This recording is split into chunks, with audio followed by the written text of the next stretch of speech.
Hi எல்லாருக்கும் வணக்கம். Welcome back to the channel. இப்போ வந்து கிரிக்கெட்டிங்லேயே பெரிய ஈவெண்ட்டான ஐபிஎல் முடிஞ்சிச்சு. அப்புறம் ஒரு 10 நாள் கழிச்சு நெக்ஸ்ட் ஃபுட்பாலில் இருக்கிற பெரிய ஈவெண்ட்டான வேர்ல்டு கப் ஸ்டார்ட் ஆக போகிறாங்க. அதாவது ஜூன் 11 ஸ்டார்ட் ஆகுது. நிறைய பேர் அவங்களுக்கு பிடிச்ச நேஷன் ஆகட்டும், இல்லை பிடிச்ச ஐடியல் பிளேயருக்காகட்டும் எல்லாரும் வேண்ட ஆரம்பிச்சிட்டாங்க. தலைவா எப்படியாச்சும் வேர்ல்டு கப் ஜெயிச்சிடு அப்படின்ட்டு சொல்லிட்டு சுற்றிட்டு இருக்காங்க. இந்த டைமில் தான் வந்து எனக்கு ஒரு கொஸ்டின் ரைஸ் ஆகுது. இந்த மேட்சஸ்லாம் பார்த்துட்டு பிளேயர்ஸோட லிஸ்ட்டெல்லாம் ஒரு கண்ட்ரியில் விட்டுக்கிறது ஒரு டவுட்டு. இந்த வேர்ல்டு கப் வந்து யூஎஸ்ஏல தான் நடத்த போகிறோம்னு சொல்லி ஃபீஃபா சொல்லிட்டாங்க. அதுக்கு முன்னாடி அர்ஜென்டினா ஜெயிச்ச போன வேர்ல்டு கப் வந்து கத்தாரில் நடந்துச்சு. அப்புறம் எல்லாத்துக்குமே நான் நேரில் பார்த்ததுல நிறைய கிரிக்கெட்டிங் ஃபுட்பால் தெரிஞ்சவங்களா இருக்கட்டும், இல்லை இந்த யூடியூப்ல வீடியோ போடுறவங்களா இருக்கட்டும், அவங்க பார்த்தா இதுக்கெல்லாம் மோஸ்ட் என்டர்டெய்னிங்கான வேர்ல்டு கப் வந்து அந்த சவுத் ஆப்பிரிக்காவில் ஷக்கீரா ஆப்பிரிக்கான்னு சொல்லி பாடின வேர்ல்டு கப்புன்றாங்களா, அது சவுத் ஆப்பிரிக்காவில் நடந்துச்சு. இந்த மாதிரி எப்படி கரெக்டாக ஃபீஃபா வந்து இந்த கண்ட்ரியை சூஸ் பண்ணுறாங்க, இல்லை இன்னொரு கண்ட்ரி அப்ளை பண்ணியிருக்காங்க, ஏன் கேன்சல் பண்ணியிருக்காங்க, இதில் வந்து ஒரு கண்ட்ரியை ஹோஸ்ட் பண்ணதுன்னா அவங்களுக்கு என்னெல்லாம் ரிக்குவயர்மெண்ட்ஸ் வேணும்னு சொல்லி தான் பார்க்க போகிறோம். ரொம்ப இன்டெப்த்தாக போனால் அதில் நிறைய ரூல்ஸ் அண்ட் ரெகுலேஷன்ஸ் இருக்குது. அதாவது என்ன சொல்கிறாங்கன்னா, ஒரு கண்ட்ரி வந்து கிட்டத்தட்ட 1000 பேஜஸ் உள்ள ஒரு புக்லெட் வந்து ஃபீஃபாக்கு சென்ட் பண்ணுவாங்களாமா, எங்ககிட்ட இதெல்லாம் இருக்குன்ட்டு. அந்த 1000 பேஜஸ் இருக்கிறது இன்டெப்த்தாக பார்த்தா நிறைய பேருக்கு புரியாது, எனக்கும் புரியாது. அதனால் வந்து நான் படித்த விதத்தில், ரிசர்ச் பண்ண விதத்தில் எனக்கு இதெல்லாம் புரிஞ்சிருக்கும். நான் எது எவ்வளோ சிம்பிள் டேர்மில் உங்களுக்கு புரிய வைக்க முடியுமான்னு சொல்லி தான் எக்ஸ்பிளைன் பண்ண போகிறேன். அதே சமயம் இந்த வீடியோவில் இந்தியா ஏதாச்சும் வேர்ல்டு கப் ஃபுட்பாலில் விளையாடுமா, இல்லை ஹோஸ்ட் பண்ணுறதுக்கு வாய்ப்பு இருக்கான்னு தான் பார்க்க போகிறோம். வாங்க வீடியோக்குள்ளே போகலாம். அந்த ரூல்ஸ் அண்ட் ரெகுலேஷன்ஸ்க்கு முன்னாடி 2 சிம்பிளான விஷயம் மட்டும் சொல்லிடுறேன். ஒன்று வந்து ஒரு கண்ட்ரி வந்து தனியாகவும் போய் ரிக்வெஸ்ட் பண்ணலாம், இல்லை வந்து ஒரு குரூப் ஆஃப் கண்ட்ரிஸ் ஃப்ரெண்ட்லி ரிலேஷன்ஷிப்பில் இருக்கிற கண்ட்ரிஸ் வந்து நாங்கள் வந்து ஒட்டுக்கா நடத்துகிறோன்னு சொல்லியும் போய் ஃபீஃபா கிட்ட ப்ரொபோசல் கொடுக்கலாம். நெக்ஸ்ட்டு இந்த குரூப்பாக சேர்ந்து ஒரு கண்ட்ரிஸ் போய் பர்மிஷன் கேட்கறதுக்கு எக்ஸாம்பிள் வந்து 2030 அடுத்த வேர்ல்டு கப்பு எப்படின்னா ஸ்பெயின், போர்ச்சுகல், மொரோக்கோ இந்த 3 கண்ட்ரிஸ் சேர்ந்து ஹோஸ்ட் பண்ண போகிறாங்க. அது வந்து சில மேட்சஸ் ஸ்பெயினில் நடக்கும், சில மேட்சஸ் போர்ச்சுகல், சில மேட்சஸ் மொரோக்கோன்னு சொல்லி ஷேர் பண்ணி நடத்திக்குவாங்க அவங்க கொடுக்குற அந்த காசை பொறுத்து. இதை தாண்டி பார்த்தா நம்ம ஃபீஃபாக்கு வந்து ஃபுட்பாலை வந்து இன்னுமே குளோபலாக ரீச் ஆகணும், இன்னுமே வந்து பார்க்குற ஆடியன்ஸ் வந்து அதிகமாகணும்னு சொல்லிட்டு இன்னொரு ஐடியா வச்சுருக்காங்க. அது பேர் வந்து வேர்ல்டு கப் ரொட்டேஷன். இவங்க என்ன செய்வாங்கன்னா, ஒரே விதமான கான்டினென்ட்டில் வந்து தொடர்ந்து நடக்கணும்னு ஆசைப்பட மாட்டாங்க.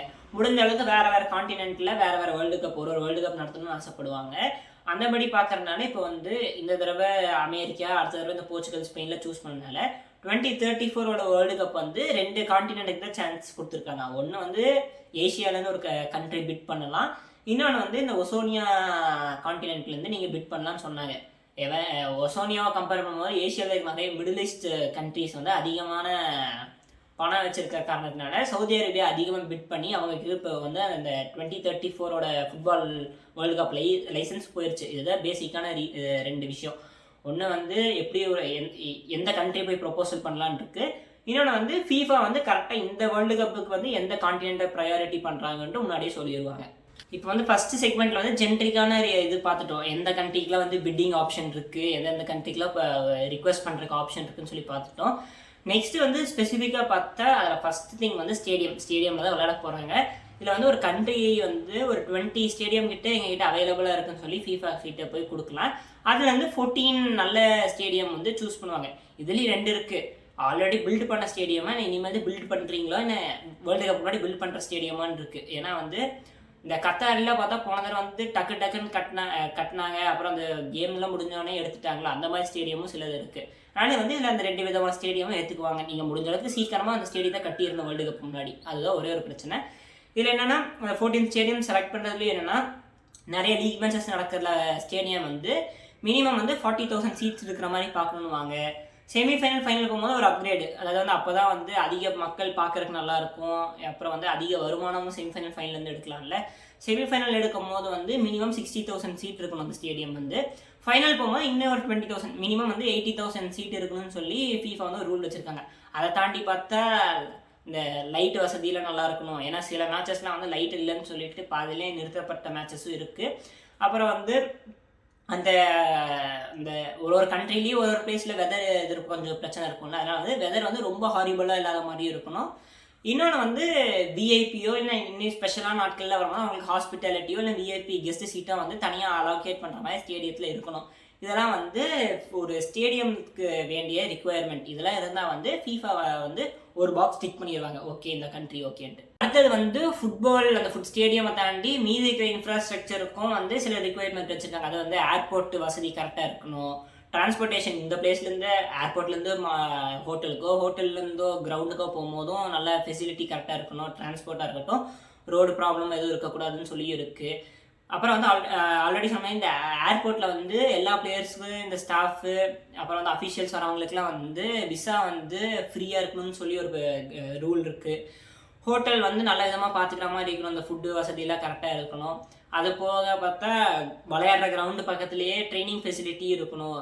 இந்த நம்ம இந்தியாவில் இருக்கிற ஸ்டேடியம்லாம் வந்து ஸ்டேடியமே சுமாராக தான் இருக்குது. அதை தாண்டி ட்ரைனிங் ஃபெசிலிட்டியில் இருக்கிற இன்னொரு கிரவுண்ட்லாம் பார்த்தா ட்ரைனிங் கிரவுண்டில் பார்த்தா இன்னும் சுமாராக இருக்குது. அதனால் அந்த மாதிரிலாம் இல்லாமல் ஒரு கண்ட்ரி ப்ராக்டிஸ் பண்ணுறதுக்குலாம் நல்ல ஃபெசிலிட்டி இருக்கணும்னு சொல்லியிருக்காங்க. இதை தாண்டி பார்த்தா நம்மளுக்கு ஆல்ரெடி சொன்ன மாதிரி மெடிக்கல் ஃபெசிலிட்டி ஹாஸ்பிட்டலோ வந்து இல்லை வந்து அவங்க கூப்பிட்டு வர ஃபிசியோக்கோ வந்து மேனேஜ் பண்ணுற மாதிரி பீப்புள்ஸ் அண்ட் எக்யூப்மெண்ட்ஸ்லாம் கரெக்டாக வச்சுருக்கணும்.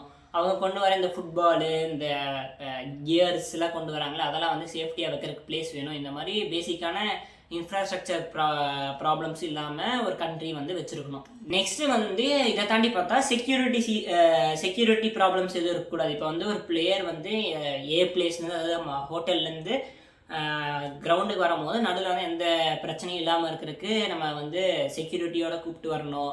எந்த விதமான டென்ஷன்ஸ் அதாவது வந்து பப்ளிக்கோ அந்த பிளேயர்ஸ்க்கோ இல்லை பப்ளிக்குள்ளே இருக்கிற டென்ஷனால பிளேயர்ஸ்க்கு அஃபெக்ட் ஆகிற மாதிரி விஷயம் இருக்கக்கூடாது. அதே சமயம் ஸ்டேடியமில் இருக்கிற அந்த செக்யூரிட்டியும் வந்து ஹெவியாக இருக்கணும். டக்குன்னு யாரும் இந்த கிரவுண்டுக்குள்ளே குதிச்சு வர மாதிரிலாம் இல்லாமல் இருக்கணும். அப்படியே குதிச்சு வந்தாலும் முடிஞ்ச அளவுக்கு அந்த ப்ராப்ளம்லாம் சீக்கிரம் ரெடி பண்ணுற மாதிரி ஃபெசிலிட்டிஸில் இருக்கணும். நெக்ஸ்ட்டு வந்து ஹியூமன் ரைட்ஸ்ன்னு சொல்லிட்டு இப்போ புதுசாக ஒன்று கொண்டு வந்திருக்காங்க. இந்த இயர்லேருந்து கொண்டு வந்திருக்காங்கன்னு நினைக்கிறேன். இதில் எப்படின்னா வந்து 2-3 விஷயங்கள் இருக்குது. அதில் மெயினாக ஒன்று வந்து பப்ளிக் வந்து சில டைம்ஸ் வந்து ஒரு கண்ட்ரியில் வந்து ஆல்ரெடி பேசிக்கான நெசசிட்டிக்கு கொஞ்சம் கம்மியாக தான் ஃபண்டு அலோகேட் பண்ணுற டைமில் இவ்வளோ பெரிய ஈவெண்ட்டுக்கு ஏன்டா இவ்வளோ செலவு பண்ணுறீங்கன்னு சொல்லிட்டு ஒரு கோவத்தில் வந்து ரயட்டு இந்த பிரச்சனையை போராட்டம் ஏதாச்சும் நடத்துவாங்க. அந்த மாதிரி பிரச்சனைகள் FIFA வேர்ல்டு கப் நடத்துகிற டைமில் இருக்கக்கூடாதுன்னு ஒன்று இருக்குது. இன்னொன்று வந்து ஆல்ரெடி சொன்ன மாதிரி ஸ்டேடியம் கட்டுறதா இருக்கட்டும் இல்லை வந்து FIFA கிட்ட அந்த பர்மிஷன் வாங்குறதா இருக்கட்டும் அதுக்கெல்லாம் லட்சக்கணக்கில் கோடி கணக்கில் எத்தனையோ காசு செலவாகுது. அந்த கிரவுண்டோ அந்த ஸ்டேடியம் வந்து கட்டி முடிச்சதுக்கு ஃபியூச்சர் வந்து யூஸே ஆகாமல் இருந்தால் அது வேஸ்ட்டு. FIFA அந்த வேர்ல்டு கப் டைமில் மட்டும் சம்பாதிச்சுட்டு அப்புறம் அது சும்மா ஒரு டப்பா மாதிரி இருந்துருச்சுன்னா அது வேஸ்ட்டு. அதனால் என்ன சொல்லுவாங்கன்னா சஸ்டெயினபிலிட்டி, அதாவது வந்து ஒரு கிரவுண்டு இருந்துச்சு ஒரு ஸ்டேடியம் கட்டுறீங்கன்னா இல்லை புதுசாக ஸ்டேடியம் கட்டுற டைமில் வந்து அதை வந்து மல்டிபிள் யூஸ்க்காக வச்சுக்கோங்க. இல்லை வந்து ரிக்கரிங்காக அதில் வந்து ஒரு இன்கம் வந்துகிட்டே இருக்கிற மாதிரி தான் பார்த்துக்கணும்னு சொல்கிறாங்க. இப்போ கத்தாரில் பார்த்தா அந்த ஸ்டேடியம் கட்டிட்டாங்க, உடனே எடுத்துட்டாங்க. அதுலேயும் சில பிரச்சனைகள் வந்துச்சு. லேபரை வந்து ஒழுங்காக பார்த்துக்காமல் ரொம்ப அவசரமாக கட்டினாங்க, அவசரமாக அதை உடைச்சாங்கல்ல சொல்கிறதுல இந்த ஹியூமன் ரைட்ஸ் வந்து இப்போ வந்து ஒரு முக்கியத்துவம் கொடுத்துட்டாங்க. ஒன்று பப்ளிக்கு பிரச்சனை வராமல் இருக்கணும், பப்ளிக்லேருந்து அந்த நேஷனுக்காக விளையாட வர பிளேயர்ஸ்க்கு எந்த பிரச்சனையும் இல்லாமல் இருக்கணும். மூணாவது வந்து அந்த ஸ்டேடியம் வந்து ஏதாச்சும் ஒரு யூஸோ இல்லை அந்த எக்கனாமிக்கு ஹெல்ப் பண்ணுற மாதிரி இருக்குன்னு சொல்லி இப்போ புதுசாக கொண்டு வந்திருக்காங்க ரூல்ஸ். சரி, இந்த ரிக்குவயர்மெண்ட்லாம் மேட்ச் ஆனால் உடனே உங்களுக்கு வந்து தம்பி பர்மிஷன் சொல்லி கொடுத்துருவாங்கன்னா இல்லை, கடைசியில் வந்து ஓட்டிங் ரைட்ஸில் தான் போய் முடியும். எப்படி நம்ம ஒரு ஸ்டேட்டுக்கோ நேஷனுக்கோ நம்ம ஓட் பண்ணி நம்ம லீடரை சூஸ் பண்ணுறோமோ அதே மாதிரி தான் ஃபுட்பாலில் வந்து இந்த கண்ட்ரி சூஸ் ஆகுதுன்னு சொல்லி கடைசியில் ஓட்டிங் ரிசல்ட் வச்சு தான் பார்ப்பாங்க. இந்த வேர்ல்டு கப்லேயே நம்ம பார்த்துக்கலாம். ஒரு சைடு அமெரிக்கா, ஒரு சைடு மொராக்கோ, ரெண்டு சைடில் இருக்கிற நேஷனுமே அவங்களோட புக்கு கொடுத்துருப்பாங்க, அந்த பேஜஸ் கொடுத்துருப்பாங்க. FIFA எல்லாம் செக் பண்ணி பார்த்துட்டு தான் பர்மிஷன் கொடுக்கறதுக்கு ரெடியாக இருந்திருப்பாங்க. கடைசியில் ஓட்டிங்கில் வந்து தான் ரிசல்ட் வரும்.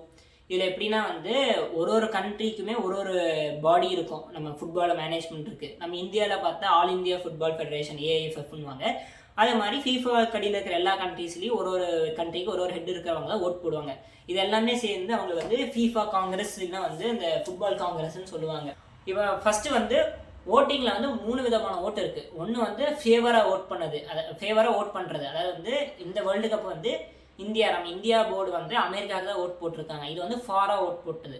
ரெண்டாவது வந்து நாட் டு ஓட். இதில் என்னென்னா ஒரு சிரிப்பான விஷயம், 2 ஆப்ஷன் இருக்குது. எனக்கு 2 ஆப்ஷனே பிடிக்கல, நான் 2த்துக்கும் அகேன்ஸ்டாக ஓட் போடுறது பேர் தான் நாட் டு ஓட். மூணாவது கேட்டகிரி வந்து எனக்கு 2 ஆப்ஷனில் எது வந்தாலும் ஓகே, நான் ஓட்டு மட்டும் போடல, எனக்கு ஓட்டிங் போடுற அவசியம் எனக்கு தேவையில்லைன்னு சொல்லி சும்மா வந்து வேடிக்கை பார்க்குற கேட்டகிரி. இது வந்து 3 விதமான ஓட்டிங் சிஸ்டம் இருக்குது. இந்த வேர்ல்டு கப்புக்கு பார்த்தா அமெரிக்கா வின் பண்ணவங்க வந்து 134 ஓட்டு ஏதோ ஜெயிச்சிருக்காங்க. நெக்ஸ்ட்டு மொராக்கோ வந்து 50-லேருந்து 60 ஓட்டு எடுத்திருக்காங்க. இந்த வந்து நாட்டு ஓட்டு, அதாவது நான் 2 ஆப்ஷனுக்கு எதிராக இருக்கிற ஒரு கண்ட்ரி வந்து ஈரான், நான் வந்து 2த்துக்குமே ஒத்துக்கல, நான் 2 பேருக்கு ஓட்டு போடலன்னு சொல்லியிருக்காங்க. இந்த ஃபுட்பால் காங்கிரஸில் இந்த FIFA காங்கிரஸ் சேர்ந்து ஓட் பண்ணி தான் அமெரிக்காவை ஜெயிக்க வச்சுருக்காங்க. இதில் வந்து 2-3 விதமான பெனிஃபிட் இருக்குது. ஒன்று வந்து ஆல்ரெடி ஃப்ரெண்ட்ஸாக இருக்கிறவங்க ஓட்டு போட்டுருவாங்க. இன்னொன்று வந்து இதையே பேஸ் பண்ணி ஃப்யூச்சரில் வந்து வேறு ஈவெண்ட்டோ இல்லை வேறு இந்த மணி எக்ஸ்சேஞ்சு இல்லை வந்து இந்த ட்ரேடுக்கும் இந்த ஃபுட்பால் விஷயம் யூஸ் ஆகுது. ஏன்னா end of the day football, cricket, boxing எந்த ஸ்போர்ட் எடுத்தாலும் இஸ் ஈக்குவல் டு நம்ம பிஸ்னஸ்ன்னு ஈஸியாக எழுதிடலாம். அது ஒரு சொந்த நாட்டுக்காக விளையாண்டாலும் சரி, காசு கொடுத்து ஏதாச்சும் ஒரு ஃப்ரான்ச்சைஸிக்காக விளையாண்டாலும் சரி, கடைசியில் வந்து அது ஈக்குவல் டு பிஸ்னஸ்ன்னு போட்டுடலாம். அதே அப்புறம் வந்து போன தடவையிலேருந்து இந்த தடவை என்ன சேஞ்ச் பண்ணியிருக்காங்கன்னா, போன வேர்ல்டு கப்பில் அதாவது 2022 வேர்ல்டு கப்லேருந்து என்ன சேஞ்ச் ஆகிருக்குன்னா, முன்னாடிலாம் வந்து ஓட்டு போட்டால் வெறும் நம்பர் மட்டும்தான் இருக்கும், 130 ஓட்டு 50 ஓட்டுன்ட்டு. இப்போ என்னென்னா டிரான்ஸ்பரன்சி. இப்போ வந்து இந்தியா வந்து அமெரிக்காவுக்கு ஓட்டு போட்டிருக்காருன்னா அது மீதி இருக்கிற 198 கண்ட்ரிக்கும் சரி, ஃபீஃபாவோட ஹெட்டுக்கும் தெரிஞ்சிருக்காங்க ஓட்டு போட்டிருக்காங்க. அந்த மாதிரி ஒரு டிரான்ஸ்பரன்சி ரூல் வந்துருச்சு. கடைசியாக தான் முக்கியமான கொஸ்டின், இந்தியாவில் ஒரு மேட்ச் ஆச்சு ஃபீஃபா வேர்ல்டு கப்பில் விளாட முடியுமான்ட்டு. நம்ம இப்போ இருக்கிற நிலைமையிலையும் நம்ம ஃபுட்பாலை பார்க்குற விதத்தையும் பார்த்தா வாய்ப்பு ரொம்ப கம்மி தான். ஏன்னா வந்து மெஸ்ஸியே கூப்பிட்டு வந்து ஏதோ ஏரியாவில் விளையாடுற பாய் மாதிரி வச்சு காசு அடிக்க தான் பிளான் பண்ணியிருக்காங்க இந்த பொலிட்டீஷியன்ஸ். அதை தாண்டி பார்த்தா ஐஎஸ்எல், இந்த ஐ லீக், இந்த 2-3 லீக் வச்சு தான் வந்து இந்தியாவில் இருக்கிற சின்ன சின்ன டேலண்ட்டை கண்டுபிடிச்சிட்டு இருக்காங்க. அதை நடத்துறதுக்கே ஃபண்டும் இல்லை, ஒரு டெலிவிஷன் ரைட்ஸ் இல்லைன்னு சொல்லிட்டு பிரச்சனை போயிட்டுருக்கு. அதான் இப்போ வேர்ல்டு கப் எவ்வளோ பெரிய ஈவெண்ட்டு, ஃபுட்பால்னாலே அது அந்த ஈவெண்ட்டு தான் சொல்கிறது வந்து வாங்குறதுக்கு ஆட்கள் இல்லை. இப்போ முடியுமே யார்கிட்ட ரைட்ஸ் இருக்குன்னு சொல்லி தெரில. அது வாங்குறதா இருந்தாலும் ரொம்ப கம்மியான அமௌண்ட்டுக்கு தான் வாங்குவாங்க. அது ஃபீஃபா ஒத்துக்காது, இதுக்கு நான் விற்காமலே போயிடுடான்னு சொல்லுவான். அதனால் வந்து இப்போ இருக்கிற கரண்ட் சிச்சுவேஷனில் பார்த்தா ஒரு 2-3 வேர்ல்டு கப் தாண்டி பார்க்கணும். அதாவது ஒரு 2-3 வேர்ல்டு கப் நம்பர் படி பார்த்தா கம்மி, இயர்ஸ் படி பார்த்தா 12-16 வருஷம் ஆயிரும். அப்புறம் அதாவது வந்து ChatGPT கிட்ட இல்லை வேறு சில ஏஐ கிட்ட கேட்கும் போதே அவங்க என்ன சொல்கிறாங்கன்னா 2050 அந்த டைமில் பார்க்கலாம், இனி ஒரு 5-6 வேர்ல்டு கப் முடியட்டும், அதுக்கடுத்து வேணால் பார்க்கலான்ட்டு. ஏன்னா வந்து ஒரு கண்ட்ரி ஹோஸ்ட் பண்ணுறாங்கன்னா அவங்க ஆட்டோமேட்டிக்காக வேர்ல்டு கப்புக்குள்ளே வந்துடுவாங்க. அப்படியாச்சும் இந்தியா ஒரு மேட்ச் வேர்ல்டு கப்பில் விளையாண்டுருமான்னு சொல்லி தான் இப்போது சில பேர் சொல்லிட்டு இருக்காங்க, இல்லை சில பேர் ஆசைப்படுறாங்க ஒரு மேட்ச் வாழ்க்கையில் பார்த்துடலாம் இந்தியா வேர்ல்டு கப் விளையாண்டுன்னு சொல்லி பார்க்குறாங்க. இவங்க கொடுக்குற இம்பார்ட்டன்ஸு, இவங்க கொடுக்குற ப்ரையாரிட்டி படிலாம் பார்த்தா நான் சொன்ன மாதிரி 2050s, அதாவது ஒரு 5-6 வேர்ல்டு கப் மேலே வந்தால் ட்ரை பண்ணலாம். ஒன்று வந்து ரேங்கிங்கில் ஏறி, இன்னொன்று வந்து நல்லா செலவு பண்ணி ஹோஸ்ட் பண்ணுறதுன்னு சொல்லி கேட்டு. இப்போ ஹோஸ்ட் பண்ணுறதுனால மேக்ஸிமம் என்ன ஒரு கண்ட்ரிக்கு லாபம்னா அவங்களுக்கு வந்து அது பேர் என்ன, ஆல்ரெடி சொன்ன மாதிரி சில நேஷன்ஸ்குள்ளே இதை வச்சு ஃபியூச்சர் பிஸ்னஸ் பண்ணுறதுக்கு ட்ரை பண்ணலாம். ரெண்டாவது வந்து டூரிசம் அட்ராக்ஷன். அதாவது வந்து இப்போ வந்து நார்மலாக கிரிக்கெட்டு அது வந்து ஒரு 10 கண்ட்ரிக்குள்ளே தான் விளையாடுறாங்க. அப்போ வேர்ல்டு கப் நடந்தாலே இந்தியாவில் நடந்தால் இங்கிலாந்து, ஆஸ்திரேலியா இருக்கிற சிட்டிசன்ஸ் வராங்க. இது வந்து ரொம்ப பெரிய ஸ்போர்ட்டு குளோபல் லெவலில். அதனால் வந்து ஒரு 10,000 பேர் தான் உட்கார்ற மாதிரி இருந்தாலும் ஒரு ரெடியாக இருக்காங்க, காசு கொடுத்து நான் வேறு கண்ட்ரியில் போய் மேட்ச் பார்க்குறதுக்கு ரெடியாக இருக்காங்க. அதனால் இது ஒரு 2-3 அட்வான்டேஜுக்காக தான் சில கண்ட்ரிஸ் வந்து செலவு பண்ணி நாங்கள் நடத்துகிறோம் வேர்ல்டு கப்புன்னு சொல்லி எடுத்துகிட்டு வராங்க. சரி, இந்த வீடியோவில் ரொம்ப பேசிக்காக தான் சொல்லியிருப்பேன். சில யூடியூபர்ஸ் வந்து ரொம்ப இன்டீட்டெயில்டாகவே பார்த்துருப்பாங்க. உங்களுக்கு அது மாதிரி ஏதாச்சும் ஒரு 2 வீடியோ நான் கீழே லிங்க் போடுறேன், உங்களுக்கு பிடிச்சிருந்தா அதையும் பாருங்கள். இந்த வீடியோ பிடிச்சிருந்தா லைக் பண்ணுங்கள், ஷேர் பண்ணுங்கள், சப்ஸ்கிரைப் பண்ணுங்கள். அப்புறம் வேறு ஏதாச்சும் ஐடியாவோ வேறு ஏதாச்சும் வீடியோ போடு தம்பி அப்படின்னு சொல்லி நீங்கள் கமெண்ட்டில் போட்டிங்கன்னா அதை பார்த்து பண்ணுறதுக்கு நான் ட்ரை பண்ணுறேன். அது முடியும் விடைபெறேன், உங்கள் பாலாஜி. பாய்.